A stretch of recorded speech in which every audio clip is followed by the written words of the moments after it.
everyone, it's David and welcome to Q&A Monday, where once a week I answer your Ocarina questions. Except today's first question has nothing to do with Ocarinas. Just so you know. So yes, a lot of you have seen the banner that's up here on my videos, and it's making a reference to cake and subscribing. Even though I don't really say that people who subscribe will get cake, it is just a reference to a video game, and some of you people are confused by that. Some of you get it. If you have never heard of the game Portal, or the cake being some sort of a lie, there's a link in the description. It'll tell you exactly where and how to find the cake. Last week, people were asking about playing the ocarina at your schools, or just about performing in public. I have a couple tips for you. People were asking how they can avoid strange looks. The problem is that you cannot avoid strange looks. The ocarina is a very rare and not usual kind of instrument. So people are going to turn heads, and it's not such a bad thing. It's good for the ocarina. It's good for you.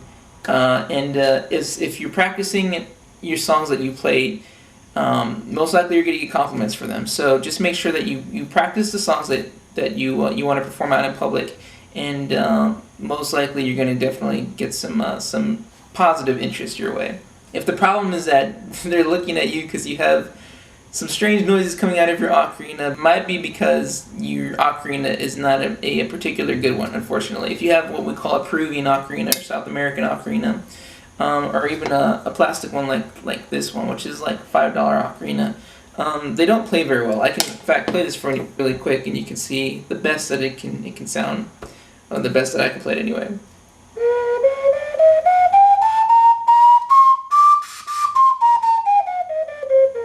It's not the worst ocarina.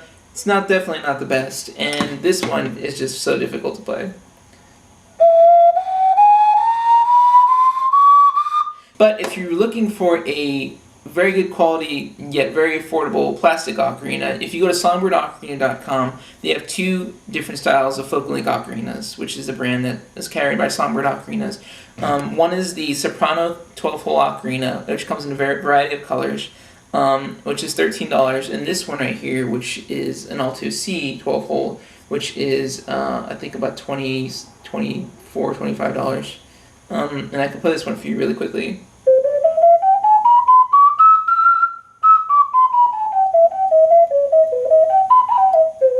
This is probably one of the best plastic ocarinas I've ever played in my life. There's also the Soprano G and Alto C polycarbonates available from mountainocarina.com, which are also very good quality and very compact. So I'll put some links in the description where you can find these ocarinas, and you can play them out in public with pride.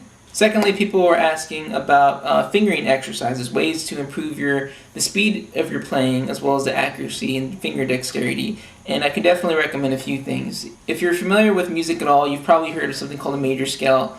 If you don't have a lot of foundational music theory, you can check out one of my videos from Music Theory for the Ocarina. I've made 2 of them already. And there'll be links in the description where you can find those, or you can just YouTube search for Octalk Ocarina Theory, and check those out. That'll explain a little bit more about how to construct major scales. Practice your major scales. You'll be able to play a variety of songs in different keys, so long as they fit within the ocarina's range. So everyone's probably heard the C major scale on an Alto C ocarina. And just to start off, you can practice playing that at different tempos. I would recommend getting a metronome. There's actually free metronomes online. I'll see if I can put a link in the description. And all they do is they click an amount of beats at whatever speed that you want. So I'm going to put this one for 4 beats. And we're going to play the C major scale with this. 2, 3, 4.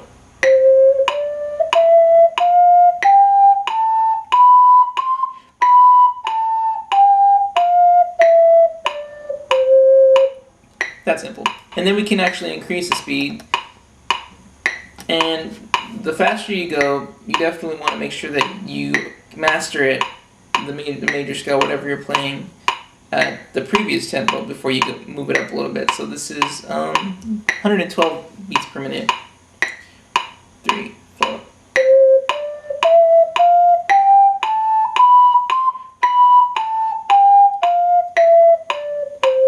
We can go even faster.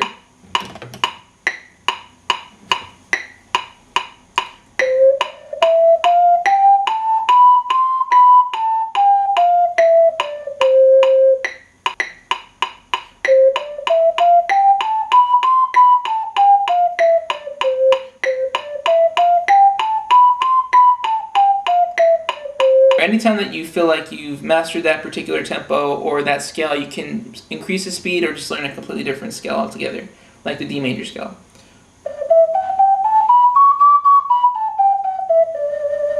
Or the F. Once again, if you're not familiar with how the different scales work, check out the music theory videos, and you can add some more possibilities to your music repertoire. Other things you can do are like in different intervals, playing thirds to seconds like this. Up a third, down a second, up a third, down a second.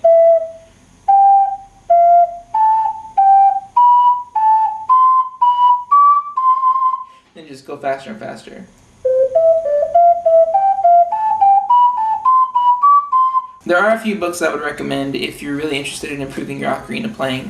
First, for the younger kids, we have this curriculum from Ocarina by Christy Foss and Diana Graham, and I think if you go to ocarinaarena.com, and I'll put a link in the description as well, you can find this, and it's just really cool for teaching kids how to read music at the same time as, reading rhythms at the same time learning the different scales on a pendant ocarina. So you can get that from them. Another curriculum is learning to play for mountain ocarinas, and this will teach you how to read sheet music. And it's not exclusively for mountain ocarinas, but it does work the best with those. And there's a lot of great tips in here, a lot of really good music. And they start off slowly, it's not too bad. You work with rhythm exercises first, and then they actually put you in the sheet music, learning a few notes at a time. And this comes with a CD as well, so I will put a link to that in the description. And we have The Art of Ocarina from S to Ocarina by Dennis and Laura Ye.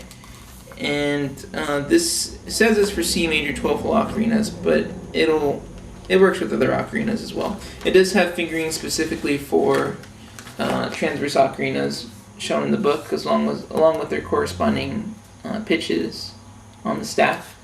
And this has a lot of really good lessons in it. This is what I sometimes use with my ocarina students that I teach.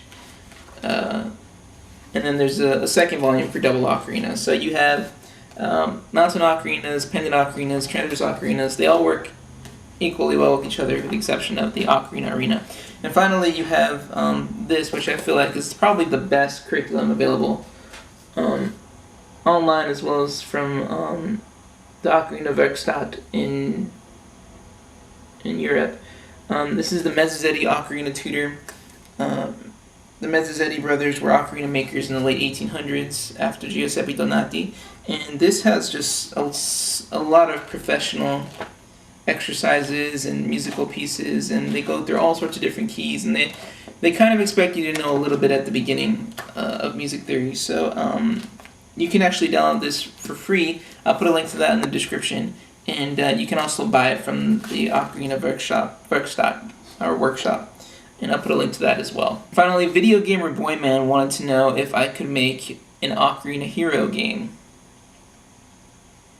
I personally don't feel I'm qualified enough to make a video game, as much as I would love to play it. But what do you guys think? Would you guys be interested in playing a game called Ocarina Hero? Put a comment in the description below and let me know what you think. And now for just a few announcements. I don't know if you were able to vote, but a few weeks ago I had posted a question on my moderator box on my YouTube channel asking people what you think I could do to help raise money to send to Japan for the relief effort over there. And the most highest voted suggestions were by Rusty Dog 1236, and he said that I should redo the Japanese national anthem, and so I'm planning to do that. But Casey Eats Your Face also suggested that I write my own song and put it on iTunes, and then send that money for both of those songs to Japan. So I'm going to try to do both. I'm going to redo the Japanese national anthem, which I've already started, and then I'm also going to finally post a new version of Storm's End, which I feel is very appropriate. If you haven't seen my video Storm's End, I'll put a link in the description, but a lot of people have been asking for a more like a studio recorded version of it, and so I'm going to finally finish putting that together and post both of the songs on iTunes, and all the proceeds from those two songs will go directly to the Japanese Relief Fund through the Red Cross. I'm also still trying to raise enough money to go to the Ocarina Festival in Badrio, Italy at the end of this month, and I'm selling my Ocarina guide at a discounted price. So if you're new to Ocarinas, just have some more questions, or haven't been able to find the information that you're looking for, it's probably in that book. So you can click the link in the description, or just go to ocarinaguide.com and see if that's what you're looking for, and you'll help me go to Italy at the same time. So that's it for this week's episode, guys. Thanks so much for watching. Leave a question in the description below if you want to have it answered in next week's episode.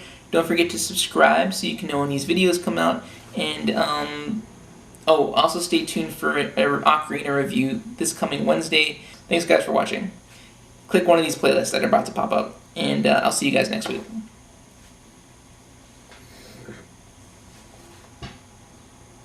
I'm just going to play this song while you're trying to decide where to go. Because you have three choices. You can go to what's this right here? You can go to my music songs, or songs I guess, or you can go to past tutorials, or you can go to last week's Ocarina guide, Monday Q&A. You can also watch my reviews, so plenty of choices.